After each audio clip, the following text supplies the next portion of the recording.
Hi hi అందరికీ నమస్కారం. ఓం నమ శివాయ. ఓం నమ శివాయ అనే మాటతో నేను నా ప్రతి వీడియోను స్టార్ట్ చేస్తాను. ఫస్ట్ భగవంతుని తలుచుకుంటాం. ఏది ఏమైనా మనిషి జన్మని ఇచ్చిన తర్వాత మనం చేయాల్సిన మొట్టమొదటి పని భగవంతుణ్ణి తలుచుకోవడము. ఇందులో నేను ఈరోజు ఒక విషయం తెలియజేస్తున్నాను. ఇది అందరికీ తెలుసు, కానీ కొంతమందికి మాత్రం ఇది నేను పెట్టే ఈ వీడియో బాగా ఉపయోగపడుతుందని నేను అనుకుంటున్నాను. మనకు సమస్యలు వచ్చినప్పుడు మనం ఎటువంటి పరిస్థితుల్లోనూ ఫస్ట్ అధైర్యపడకూడదు. అధైర్యం అనేది మనం ఏమాత్రం కూడా మన మైండ్లోకి రానివ్వకూడదు. ఎటువంటి సందర్భంలోనైనా కూడా మనము అధైర్యపడకూడదు. ఫస్ట్ భగవంతుడు సమస్య ఇచ్చాడనుకోండి, ఖచ్చితంగా దానికి ఆ సమస్యకు పరిష్కార మార్గాన్ని ఇచ్చింటాడు.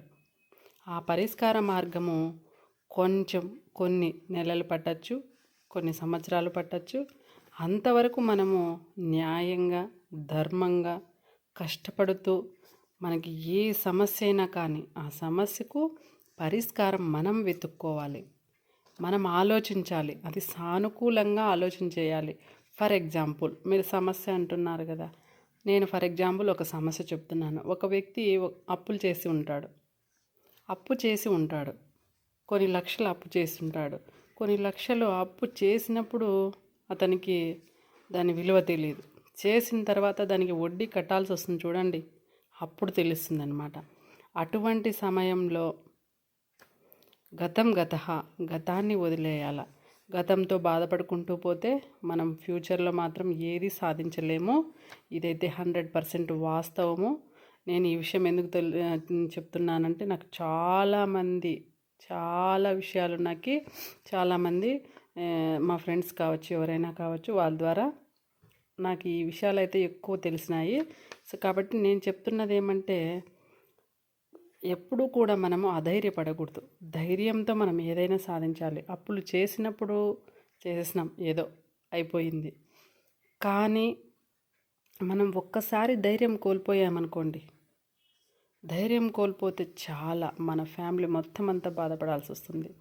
అటువంటి సమయంలో మన మనస్సును ఎలాగోలాగైనా కూడా కొంచెం పొదుపు చేసుకుంటూ, ఇంట్లో ఖర్చులు తగ్గించుకుంటూ, కష్టపడుతూ, ఏదో ఒక పని చేస్తూ, ఈ విధంగా మనము మన మనసుకు మనం ధైర్యం చెప్పుకొని మనము ఏదైతే చేశామో వాటిని మనము ఆ సమస్యకు పరిష్కరించే మార్గం వైపు ఆలోచించాలి. కానీ అధైర్యంతో అడుగు వేస్తూ మన జీవితాన్ని నాశనం చేసుకుంటూ, మనల్ని నమ్ముకున్న మన ఫ్యామిలీని నాశనం చేస్తూ, ఇంత చేసే బదులు కన్నా మనం ఫస్ట్ ధైర్యాన్ని కోల్పోవద్దండి. ఎక్కడ కూడా మనిషి ధైర్యం కోల్పోకూడదు.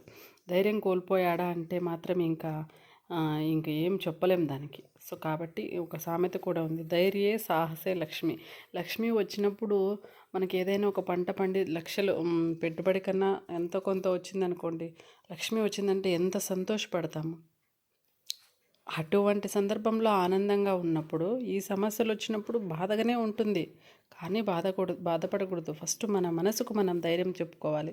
సో ఎటువంటి పరిస్థితుల్లో కూడా అధైర్యపడకూడదు. ధైర్యంతో ఆ సమస్యకు పరిష్కారం ఆలోచించాలే కానీ అణువణువు కూడా మనం భయపడుతూ మన మనసును కంట్రోల్ లేకోకుండా మనము ఎప్పుడు కూడా నెగిటివ్గా మాట్లాడుకుంటూ డిసప్పాయింట్కి లోనైతే మాత్రము మనం ఎటువంటి పరిస్థితుల్లో కూడా మనం ముందుకు పోలేము.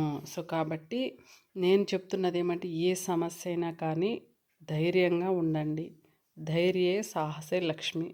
మీకు ఇలాంటి వీడియోస్ ఇంకా కావాలి, మంచి వీడియోస్ అనుకుంటే, సమస్యలు కావచ్చు, ఫ్యామిలీవి కావచ్చు, ఏవైనా కావచ్చు, మీరు నా ఈ వీడియో విన్న తర్వాత ఒక కామెంట్ పెట్టండి. నేను దానికి సంబంధించి వీడియో చేస్తాను.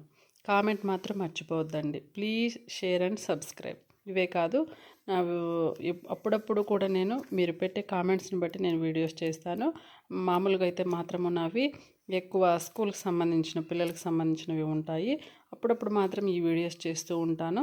సో కాబట్టి మీకు నా ఛానల్ నచ్చినట్లయితే మాత్రము ఖచ్చితంగా సబ్స్క్రైబ్ చేయండి. ఎటువంటి సమస్యకు ఎటువంటి పరిష్కారం అనేది నేను దానికి సొల్యూషన్ చెప్తాను. ఎప్పుడు కూడా సమస్య వచ్చిందని బాధపడద్దండి. ఇది మాత్రము 100% వాస్తవం. సో కాబట్టి నా ఛానల్ మీకు నచ్చినట్లయితే మాత్రం ఖచ్చితంగా కామెంట్ పెట్టండి. మీకు ఎటువంటి విషయంలోనైనా నేను వీడియో చేయగలుగుతాను. Please share and subscribe. Thank you.